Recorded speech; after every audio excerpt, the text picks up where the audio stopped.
தமிழக சட்டமன்ற தேர்தலையொட்டி புதுச்சேரி காரைக்காலில் ஏப்ரல் 21 முதல் 23 வரை மதுபான கடைகள், கள் சாராய கடைகளை மூட புதுச்சேரி காவல்துறை உத்தரவு. தமிழக சட்டமன்ற தேர்தல் வரும் ஏப்ரல் 23 நடைபெறவுள்ள நிலையில் புதுச்சேரி மற்றும் காரைக்கால் பகுதிகளில் உள்ள அனைத்து மதுபான கடைகளையும் மூட புதுச்சேரி மாநில காவல்துறை அதிரடி உத்தரவு பிறப்பித்துள்ளது. தேர்தல் நேரத்தில் அசம்பாவிதங்களை தவிர்க்கவும், அமைதியான முறையில் வாக்குப்பதிவு நடைபெறுவதை உறுதி செய்யவும் இந்த நடவடிக்கை எடுக்கப்பட்டுள்ளது. இந்த உத்தரவின்படி வரும் ஏப்ரல் 21 முதல் தேர்தல் நாளான ஏப்ரல் 23 வரை நள்ளிரவு வரை மதுக்கடைகள் செயல்படாது. இதில் புதுச்சேரி மற்றும் காரைக்காலில் உள்ள மதுபான கடைகள் மற்றும் சாராய கடைகள், ஹோட்டல்களில் உள்ள பார்கள் என அனைத்தும் அடங்கும். மது விற்பனை மட்டுமின்றி ஓரிடத்திலிருந்து மற்றொரு இடத்திற்கு மதுபானங்களை கடத்தி செல்வதற்கும் தடை விதிக்கப்பட்டுள்ளது. தமிழக தேர்தல் களம் தற்போது சூடு பிடித்துள்ள நிலையில் புதுச்சேரியின் இந்த அறிவிப்பு மது பிரியர்களிடையே சலசலப்பை ஏற்படுத்தி உள்ளது. இருப்பினும் தேர்தல் ஜனநாயக கடமையை எவ்வித தடையும் இன்றி நிறைவேற்ற இத்தகைய கட்டுப்பாடுகள் அவசியம் என சமூக ஆர்வலர்கள் வரவேற்றுள்ளனர். ஏப்ரல் 23 வாக்குப்பதிவு முடிந்த பின்னரே மீண்டும் மதுக்கடைகள் திறக்கப்படும் என்பது குறிப்பிடத்தக்கது. இலங்கை கடற்படையால் கைது செய்யப்பட்ட காரைக்கால் தமிழக மீனவர்களை விடுவிக்க நடவடிக்கை எடுக்க வலியுறுத்தி மத்திய வெளியுறவுத்துறை அமைச்சருக்கு புதுச்சேரி முதல்வர் ரங்கசாமி கடிதம் எழுதியுள்ளார். மத்திய வெளியுறவுத்துறை அமைச்சர் ஜெய்சங்கருக்கு புதுச்சேரி முதல்வர் ரங்கசாமி இன்று அனுப்பியுள்ள கடிதத்தில் எல்லை தாண்டி மீன் பிடித்ததாக கூறி கச்சத்தீவு அருகே நடுக்கடலில் மீன்பிடித்துக் கொண்டிருந்த காரைக்கால் மற்றும் தமிழக மீனவர்கள் 12 பேரை இலங்கை கடற்படை கைது செய்துள்ளது. இந்நிலையில் இலங்கை கடற்படையால் கைது செய்யப்பட்டுள்ள 12 மீனவர்களை விடுவிக்க நடவடிக்கை எடுக்க வலியுறுத்தி மத்திய வெளியுறவுத்துறை அமைச்சர் ஜெய்சங்கருக்கு புதுச்சேரி முதல்வர் ரங்கசாமி கடிதம் எழுதியுள்ளார். மீனவர்களின் படகுகளுடன் இலங்கை கடற்படை கைது செய்துள்ளதாகவும் அவர்களை விடுவிக்க விரைந்து நடவடிக்கை எடுக்க வேண்டும் எனவும் முதல்வர் ரங்கசாமி கேட்டுக் கொண்டுள்ளார். புதுச்சேரியில் உள்ள பாஸ்போர்ட் அலுவலகத்திற்கு மர்ம நபர்கள் இமெயிலில் வெடிகுண்டு மிரட்டல் விடுத்ததை தொடர்ந்து போலீசார் தீவிர சோதனை நடத்தினர். சென்னையில் உள்ள பாஸ்போர்ட் அலுவலகத்திற்கு இமெயில் மூலம் மர்ம நபர்கள் புதுச்சேரி பாஸ்போர்ட் அலுவலகத்தில் வெடிகுண்டு வைத்திருப்பதாக மிரட்டல் விடுத்தனர். இதுகுறித்து விளையாண்படை போலீசாருக்கு அதிகாரிகள் தகவல் தெரிவித்துள்ளனர். தகவலின் பெயரில் போலீசார் மற்றும் வெடிகுண்டு நிபுணர்கள் மோப்பனாய் உதவியுடன் பாஸ்போர்ட் அலுவலகம் முழுவதும் தீவிர சோதனை மேற்கொண்டனர். மேலும் அலுவலகத்திற்கு உள்ளே முழு சோதனைக்கு பிறகே ஊழியர்கள் மற்றும் அதிகாரிகள் அனுமதிக்கப்பட்டனர். புதுச்சேரியில் ஏற்கனவே கடந்த ஆண்டு அக்டோபர் மாதம் இதேபோல் பிரெஞ்சு தூதரகம், தொடர்ந்த முதலமைச்சர் வீடு, அலுவலகம், துணைநிலை ஆளுநர் மாளிகை உள்ளிட்ட பல்வேறு இடங்களுக்கு வெடிகுண்டு மிரட்டல் விடுக்கப்பட்டது என்பது குறிப்பிடத்தக்கது. பெண்கள் சம உரிமை பெற்று முன்னேற வேண்டும் என்ற நோக்கில் 33% ஒதுக்கீடு வழங்கும் மசோதாவை வரவிருக்கும் பாராளுமன்ற கூட்டத்தொடரில் நிறைவேற்ற இருக்கும் பிரதமர் மோடிக்கு புதுச்சேரி மாநில பிஜேபி மகளிர் அணியினர் பாராட்டு தெரிவித்துள்ளனர். பாராளுமன்ற மற்றும் மாநில சட்டசபைகளில் மகளிருக்கு 33% இட ஒதுக்கீடு வழங்க 2023 செப்டம்பரில் மத்திய அரசு சட்டம் இயற்றியது. மக்கள் தொகை கணக்கெடுப்பு தொகுதி மறுவரைவு செய்த பெண் இட ஒதுக்கீடு அமலுக்கு வரும் என்று கூறப்பட்டது. இதனால் இந்த சட்டம் உடனடியாக அமலுக்கு வரவில்லை. இந்நிலையில் 2011 மக்கள் தொகை கணக்கெடுப்பு அடிப்படையில் மகளிர் இட ஒதுக்கீடு சட்டத்தை அமல்படுத்த மத்திய அரசு முடிவு செய்துள்ளது.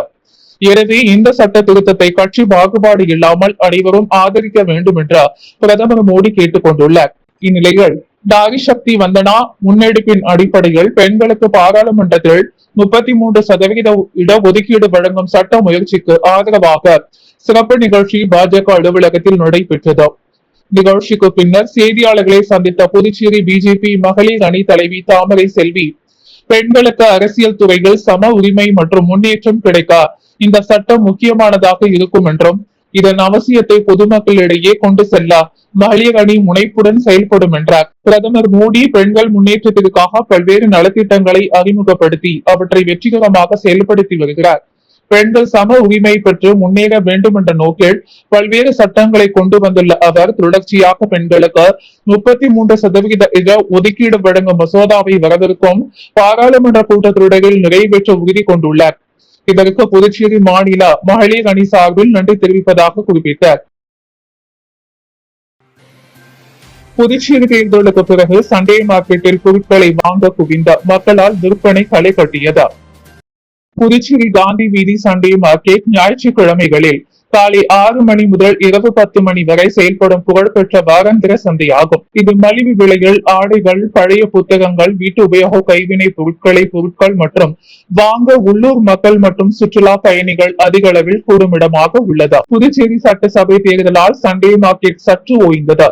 இந்நிலையில் தேர்தல் முடிந்து சண்டே மார்க்கெட்டில் பொருட்களை வாங்க மக்கள் அதிக அளவில் குவிந்தனர். இதனால் சண்டே மார்க்கெட்களை களை கட்டியது. திரளான மக்கள், சுற்றுலா பயணிகள் வீட்டிற்கு தேவையான பொருட்களை வாங்கி சென்றனர். பாண்டிச்சேரி பிரெஞ்சு சிட்டி ரோட்டரி சங்கத்தின் சார்பில் புதுச்சேரி நேரு வீதி, காந்தி வீதி சந்திப்பில் மாடித்தோட்ட ஊக்குவிக்கும் நிகழ்ச்சி நடைபெற்றது. பாண்டிச்சேரி பிரெஞ்சு சிட்டி ரோட்டரி சங்கத்தின் சார்பில் புதுச்சேரி நேரு வீதி, காந்தி வீதி சந்திப்பில் மாடித்தோட்ட ஊக்குவிப்பு நிகழ்ச்சி நடைபெற்றது. நிகழ்ச்சியில் திட்டக்குழு தலைவர் ரோட்டரியன் தாமஸ் ஆரோக்கியராஜ் சிறப்பு விருந்தினராக கலந்து கொண்டார். மண்டலம் 4 துணை ஆளுநர் ரோட்டரியன் அருண் தீபாஞ்சான் ஆகியோர் கலந்து கொண்டு பொதுமக்களுக்கு மலர், செடி, கன்றுகளை வழங்கினார்கள். தலைவர் பரிமளம் தலைமை வகித்தார். முன்னாள் தலைவர்கள் ரோட்டரியன் தேவராஜ், செந்தாமரை கண்ணன் மற்றும் உறுப்பினர்கள் ரவிச்சந்திரன், செயலாளர் தேர்வு, பாபு ஆகியோர் கலந்து கொண்டனர். வழக்கறிஞர்கள் யுவராஜ் மற்றும் சுபாஷ் ஆகியோர் இதற்கான ஏற்பாடுகளை செய்தனர். புதுச்சேரி அடுத்த ஆரோவில் ஆதிசக்தி கலாச்சார மையத்தில் நிறுவனர் வீணா பவானி நினைவாக 9 நாட்கள் நடைபெறும் கலை விழா நேற்று மாலை தொடங்கியது. முதல் நாளில் சோமிக தாத்தா கலைஞரின் மனோராக் இசை நிகழ்ச்சியை வெளிநாட்டினர் உட்பட பல கண்டு ரசித்தனர்.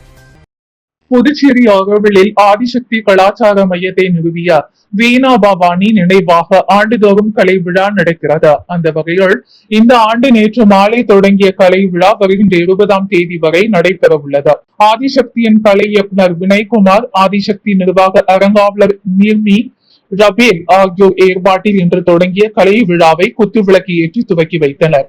முதல் நாள் நிகழ்வாக சரோத் வாத்தியத்தில் சோமிக தாத்தா மற்றும் தபாலா வாத்தியத்தில் தேட்சித் பதிதுண்டு ஆகிய கலைஞரின் மனோஏகோ என்ற நினைவு கூர்தல் இசை நிகழ்ச்சி நடைபெற்றது. இதில் புதுச்சேரி மட்டுமில்லாமல் வெளி மாநில வெளிநாடுகளில் இருந்தும் 100க்கும் மேற்பட்ட பார்வையாளர்கள், இசை விரும்பிகள், கலைஞர்கள் கலந்து கொண்ட இசை நிகழ்ச்சியை கண்டு ரசித்தனர். சுமார் 1 மணி நேரத்தில் சரோஜ் வாத்தியம், தபாலா வாத்தியத்தில் நினைவுகள், எதிரொலிகள், கலா சுற்றறிகள் குறித்த இசை மூலம் ரசிகர்களை ரசிக்க வைத்தனர். நிகழ்ச்சி முடிந்ததும் பார்வையாளர்கள் கை தட்டி மகிழ்ச்சியை வெளிப்படுத்தி உற்சாகம் அடைந்தனர்.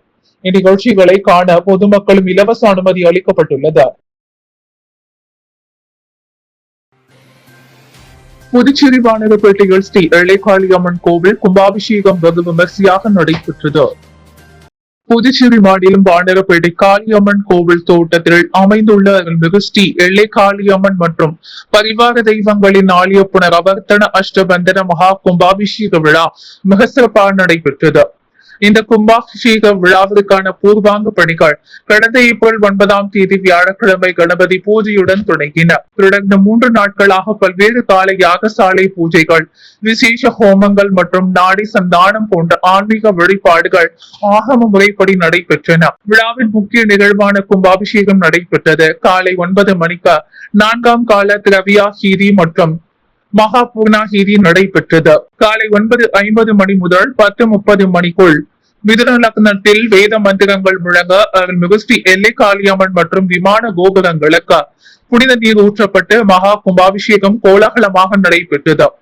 இந்த ஆன்மீக நிகழ்வில் வானரப்பேட்டை மற்றும் அதனை சுற்றியுள்ள ஏராளமான பொதுமக்கள் மற்றும் பக்தர்கள் கலந்து கொண்டு சுவாமி தரிசனம் செய்தனர். விழாவிற்கான ஏற்பாடுகளை ஊர் பொதுமக்கள், இளைஞர்கள் மற்றும் ஆலய நிர்வாகிகள் சிறப்பான முறைகள் செய்திருந்தனர். பக்தர்களுக்கு பிரசாதம் மற்றும் அன்னதானம் வழங்கப்பட்டது. வணிக சிலிண்டர் தட்டுப்பாடு காரணமாக புதுச்சேரியில் தமிழ் புத்தாண்டு முதல் டீ, காஃபி விலை உயர்த்தப்பட்டுள்ளது. புதுச்சேரியில் வணிக பயன்பாட்டு எல்பிஜி சிலிண்டர் தட்டுப்பாடு காரணமாக டீ கடைகள் மற்றும் சிற்றுண்டி சாலைகளில் விலை உயர்வு அறிவிக்கப்பட்டுள்ளது. நாளை முதல், அதாவது தமிழ் புத்தாண்டு தினத்தை முன்னிட்டு டீ விலை 20, காஃபி விலை 30 மற்றும் பார்சல் டீ ரூபாய் 60 உயர்த்தப்படுவதாக கடை உரிமையாளர்கள் தெரிவித்துள்ளனர். சமீப காலமாக வாணிக சிலிண்டர்கள் கிடைப்பதில் ஏற்பட்டுள்ள கட்டுப்பாடு மற்றும் விலை உயர்வு காரணமாக செலவுகள் அதிகரித்துள்ளதாகவும் இதனால் விலையை உயர்த்த வேண்டிய நிலை ஏற்பட்டுள்ளதாகவும் வியாபாரிகள் கூறுகின்றனர். இந்த திடீர் விலை உயர்வு பொதுமக்கள் மற்றும் தினசரி தொழிலாளர்களுக்கு சிரமத்தை ஏற்படுத்தி உள்ளது. குறிப்பாக காலை மற்றும் மாலை நேரங்களில் டீ காபி மீது நம்பிக்கை வைக்கும் மக்களுக்கு இது கூடுதல் சுமையாக மாற்றியுள்ளது. இந்நிலையில் சீட்டு விநியோகத்தை சீரமைக்க அரசு நடவடிக்கை எடுக்க வேண்டும் என பொதுமக்கள் கோரிக்கை விடுத்துள்ளனர். மனைவியின் நடத்தை மீது சந்தேகமடைந்த கணவன் மனைவியின் கழுத்தை அறுத்து கொலை செய்த சம்பவம் புதுச்சேரியில் பரபரப்பை ஏற்படுத்தி உள்ளது. புதுச்சேரி அடுத்த தமிழக பகுதியான அனுமந்தை கிராமத்தை சேர்ந்தவர் சூர்யா. மெக்கானிக்கான இவர் புதுச்சேரி மூலகுளத்தை சேர்ந்த ஸ்வேதா என்பவரை திருமணம் செய்து கொண்டார். இவர்கள் இருவரும் பாக்குமடையான்பட்ட ஆனந்தபுரத்தில் வாடகைக்கு வீடு எடுத்து வசித்து வருகின்றனர். இவர்களுக்கு 3 வயதில் பெண் குழந்தை உள்ளதா. மனைவியின் நடத்தை மீது சந்தேகமடைந்த கணவன் சூர்யா அடிக்கடி மனைவியிடம் தகராறு செய்து வந்ததாக கூறப்படுகிறது. இந்த நிலையில் வழக்கம் போல் நேற்று இருவருக்கும் தகராறு ஏற்பட்டதில் மது போதையில் இருந்த சூர்யா சமையல் அறையில் இருந்த கத்தியை எடுத்து மனைவியை சராமாரியாக கழுத்தை அறுத்து கொலை செய்துள்ளார். மேலும் இவர் வழக்கமாக வீட்டை தாழிட்டு விட்டு சூர்யா வேலைக்கு சென்று விட்ட நிலையில் அக்கம் பக்கத்தில் உள்ளவர்கள் சம்பவம் அறிந்த கோரிமேட்டு போலீசாருக்கு தகவல் அளித்தனர். தகவலின் பெயரில் சம்பவ இடத்திற்கு வந்த போலீசார் ரத்த வெள்ளத்தில் பிணமாக கிடந்த ஸ்வேதாவை மீட்டு அரசு மருத்துவமனைக்கு பிரேத பரிசோதனைக்கு அனுப்பி வைத்ததுடன் போலீசார் வழக்கு பதிவு செய்து விசாரணை செய்தும் வருகின்றனர். மேலும் திருமணமான சில வருடங்களில் இளம்பெண் கழுத்தை அறுத்து கொலை செய்யப்பட்டிருப்பது அந்த பகுதியில் பெரும் பரபரப்பை ஏற்படுத்தி உள்ளது. மேலும் கொலைக்கான காரணங்கள் குறித்து போலீசார் விசாரணை மேற்கொண்டு வருகின்றனர். மூலகுளம் பகுதியில் இயங்கி வரும் கிறிஸ்து கலை மற்றும் அறிவியல் கல்லூரி ஆண்டு விழா நடைபெற்றது. புதுச்சேரி மாநிலம் மூலகுளம் பகுதியில் இயங்கி வரும் கிறிஸ்து கலை மற்றும் அறிவியல் கல்லூரியில் 2வது ஆண்டாக கல்லூரியின் ஆண்டு விழா நடைபெற்றது. இதில் செம்பால் கல்வி அறக்கட்டளை குழுமத்தின் நிறுவனர் மற்றும் கல்லூரியின் தாளாளர் முனைவர் செம்பால் தலைமை விருந்தினராக கலந்து கொண்டார். அறக்கட்டளை குழுமத்தின் இயக்குநர் குமரவேல் மற்றும் அறக்கட்டளை குழுமத்தின் தலைமை நிர்வாக அதிகாரி சுப்பிரமணியம் ஆகியோர் நிகழ்வினை சிறப்பித்தனர். கிறிஸ்து கலை மற்றும் அறிவியல் கல்லூரியின் முதல்வர் முனைவர் அன்பழகன் நிகழ்வினை தொடங்கி வைத்தார். மேலும் சிறப்பு விருந்தினர்களாக ஜி தொலைக்காட்சியின் சார்ந்த பாடகர்கள், சரிசம வெற்றியாளர்கள் வர்ஷா, கிருஷ்ணன், மலையாளம் ஸ்டார் சிங்கர் மற்றும் ஜீவன் பத்மகுமார், சீசன் 3 பைனலிஸ்ட் ஆகியோர் பங்கேற்று பாடி மகிழ்வித்தனர். மேலும் மாணவர்களின் ஆடல் பாடல் நிகழ்ச்சியோடு நிகழ்வு சிறப்பாக நடந்து முடிந்தது. இதில் பேராசிரியர்கள், பெற்றோர்கள், மாணவர்கள் என அனைவரும் நிகழ்வில் கலந்து கொண்டு சிறப்பித்தனர். சட்டமன்ற தேர்தல் உண்மையான சட்டப்பூர்வ ஜனநாயகத்தை புதுச்சேரியில் உருவாக்கப் போவதில்லை என புதுச்சேரி மாநில மக்கள் முன்னேற்ற கழக தலைவர் ராமதாஸ் தெரிவித்துள்ளார்.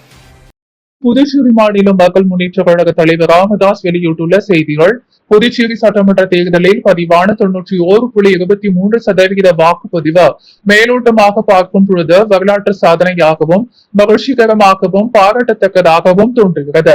ஆனால் இத்தேர்தலில் நடந்துள்ள உண்மையான பணி பரிமாற்றங்கள் மற்றும் சமூக விரோத செயல்பாடுகள் இத்தேர்தலை சட்டவிரோதமானதாகவும் ஏற்றுக்கொள்ள முடியாததாகவும் பயனற்றதாகவும் மாற்றிவிட்டன. தேர்தல் துறை எடுத்த அனைத்து சிறந்த முயற்சிகளும் நடவடிக்கைகளும் வீணாகி போய்விட்டன. தேர்தல் என்பது ஒரு வாக்காளர் எந்த காரணிக்கும் ஆதிக்கத்திற்கும் ஆட்படாமல் சுயமாக தனது சொந்த சிந்தனையால் போட்டியிடும் வேட்பாளர்களில் ஒரு நல்ல வேட்பாளரை தேர்வு செய்வதாகும். அப்போதுதான் அது ஒரு நியாயமான மற்றும் நேர்மையான தேர்தலாக இருக்கும். ஆனால் அப்படிப்பட்ட தேர்தலில் நிகழவில்லை. பணம் மற்றும் பரிசு பொருட்களே இந்த தேர்தல் முடிவை நிர்ணயித்துள்ளன. போட்டியிட்ட வேட்பாளர்களில் சுமார் 91% பேர் பணம், பரிசு பொருட்கள் மற்றும் டோக்கன்கள் வழங்கி வாக்குகளை பெற்றுள்ளனர். அதே போல் வாக்காளர்களில் 91% பேர் இவற்றை பெற்றுக் கொண்டு அதன் ஆதிக்கத்தால் வாக்களித்துள்ளனர். இந்த பணம் பரிவர்த்தனையே 91.23% என்ற உயர்ந்த வாக்குப்பதிவிற்கும் ஒரு முக்கிய காரணமாக அமைந்துள்ளது. இதை யாரும் மறைக்க முடியாது. போட்டியிட்ட முக்கிய கட்சி தலைவர்களோ, முதல்வரோ அல்லது உள்துறை அமைச்சரோ நாங்கள் வாக்காளர்களுக்கு பணமும் பரிசு பொருட்களும் வழங்கவில்லை என்று தெளிவாக கூற முடியுமா? முடியாது. ஏனெனில் பணம் அனைத்து தொகுதிகளிலும் பரவலாக வழங்கப்படும் பெறப்பட்டும் உள்ளது. ஒரு பிரபல பத்திரிகை மதிப்பீட்டது போல் ரூபாய் 1000 கோடி வரை பணம் தேர்தலில் கைமாற்றியுள்ளது. தேர்தலில் வாக்காளர்களுக்கு பணம் வழங்குவதும் வாக்காளர்கள் பணம் பெற்று வாக்களிப்பதும் சட்டவிரோதமாக செயல்கள். இப்படிப்பட்ட சூழலில் இத்தேர்தலை சட்டப்பூர்வமான தேர்தலாக கூற முடியுமா? தேர்ந்தெடுக்கப்படும் வேட்பாளர்களும் அவர்களால் உருவாக்கப்படும் சட்டமன்றமும் அதன் நடவடிக்கைகளும் எவ்வாறு சட்டப்பூர்வமாக இருக்கும்? சட்டவிரோதமான ஒரு சட்டமன்றத்தையும் அதன் உறுப்பினர்களையும் தேர்ந்தெடுப்பதே இந்த தேர்தலின் நிலைமை ஆகிவிட்டது. ஒரு குடம் பாலில் ஒரு துளி விஷம் கலந்தது போன்ற தேர்தல் இது. இதில் 91% வாக்குப்பதிவு இருந்தாலும் என்ன, 50% இருந்தாலும் என்ன, ஆனால் உள்ளாட்சி அமைப்புகளுக்கு தேர்தல் நடத்தப்பட்டிருந்தால் பணமின்றி 1042 மக்கள் பிரதிநிதிகள் தேர்ந்தெடுக்கப்பட்டிருப்பார்கள். ஆனால் அதற்கான மனப்பான்மை இந்த அரசியல்வாதிகளிடம் இல்லை. பணம் கொடுத்து வெற்றி பெறும் வேட்பாளர்களில் சிலரே ஒரே குடும்பத்தை சேர்ந்தவர்களாக இருக்கக்கூடும். மாமனார், மருமகன், அண்ணன், தம்பி, மைத்துனர், மாமன் போன்ற உறவினர்கள் இதன் மூலம் புதுச்சேரி சட்டமன்ற குடும்ப ஆதிக்கம் கொண்ட ஒன்றாக மாறும் அபாயம் உள்ளது.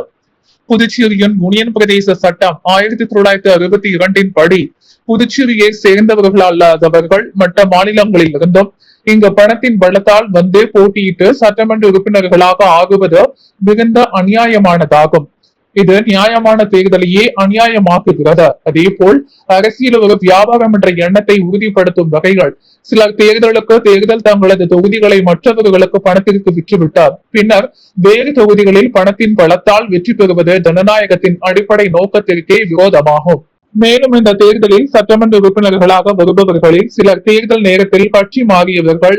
இவர்கள் எப்படிப்பட்ட ஜனநாயக சிந்தனைகளை போற்றுவார்கள்? அரசியல் கட்சிகள் இப்படிப்பட்ட கட்சி மாற்றியவர்களை ஊக்குவிப்பதன் நோக்கம் என்ன? இவர்கள் ஏன் சட்டமன்ற உறுப்பினர்களாக வேண்டும்? மேலும் குற்ற பின்னணி கொண்டவர்களுக்கு இத்தேர்தல் தேர்ந்தெடுக்கப்பட்டுள்ளன. எனவே ஒட்டுமொத்தத்தில் இத்தேர்தல் உண்மையான சட்டப்பூர்வ ஜனநாயகத்தை புதுச்சேரியில் உருவாக்கப் போவதில்லை. புதுச்சேரி அரசியலையும் ஆட்சியையும் பாதித்தவர்களே தங்களது பணத்தாலும் சமூக வேறுபாடுகளினாலும் மீண்டும் ஆட்சிக்கு வர உள்ளனர். இவர்கள் புனிதர்களாகவும் உத்தமர்களாகவும் தங்களை காட்டிக் கொள்கிறார்கள். இப்படியான நிலைகள் மக்களின் தேர்தலுக்கும் எந்த தொடர்பும் இல்லை. இந்த நிலைமைகள் மாறும் போது மட்டுமே மக்கள் சேவையில் உண்மையான ஆர்வம் கொண்டவர்களை தேர்தல் மூலம் தேர்ந்தெடுக்க முடியும் என்றார். அம்பேத்கர் பிறந்த நாளில் சிலைக்கு மரியாதை செலுத்த அனுமதி கோரி புதுச்சேரி ஆட்சியரிடம் தேசிய மக்கள் முன்னணி மனு அளிக்கப்பட்டது. புதுச்சேரி சட்டமேதை அண்ணல் அம்பேத்கர் பிறந்த நாளை முன்னிட்டு அவரது சிலைக்கு மாலை அணிவித்து மரியாதை செலுத்தும் போது அனுமதி வழங்க கோரி தேசிய மக்கள் முன்னணி சார்பில் மாவட்ட ஆட்சியரிடம் மனு அளிக்கப்பட்டது. இந்நிகழ்வின் போது தேசிய மக்கள் முன்னணியின் தலைவர் சுவாமிநாதன் உடனிருந்து மனுவை சமர்ப்பித்தார். அவருடன் கட்சியின் பொதுச் செயலாளர் சிவா மற்றும் நிர்வாகிகள் கலந்து கொண்டனர்.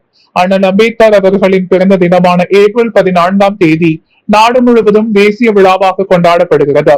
புதுச்சேரியில் ஆண்டுதோறும் இந்நாளில் அரசியல் இயக்கங்கள், சமூக அமைப்புகள் மற்றும் பொதுமக்கள் திரளாக வந்து அம்பேத்கர் சிலைக்கு மாலை அணிவித்து மரியாதை செலுத்துவது வழக்கம். இந்த ஆண்டும் எவ்வித தடையுமின்றி அமைதியான முறைகள் மக்கள் மரியாதை செலுத்த ஏதுவாக உரிய பாதுகாப்புடன் கூடிய பொது அனுமதியை மாவட்ட நிர்வாகம் வழங்க வேண்டும் என அந்த மனுவில் வலியுறுத்தப்பட்டுள்ளது.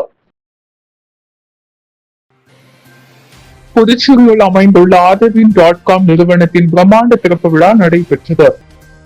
புதுச்சேரியில் அமைந்துள்ள ஆதவின்.com நிறுவனத்தின் பிரம்மாண்ட திறப்பு விழா வைஷியால் வீதியில் மிகவும் சிறப்பாக நடைபெற்றது.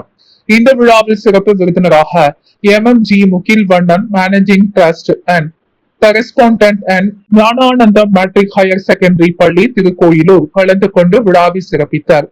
மேலும் ஸ்பெஷல் கெஸ்டாக PR ராஜேந்திரன், உரிமையாளர் PR தங்க மாளிகை ஆகியோரும் கலந்து கொண்டனர். இந்நிகழ்ச்சி நிவேதா சரவணன் மற்றும் சரவணன் தலைமைகள், நிவேதா ஆபீஸ் ஆட்டோமேஷன் மற்றும் SM மார்க்கெட்டிங் குழுவினரால் மிகவும் அழகாகவும் ஒழுங்காகவும் நடத்தப்பட்டது.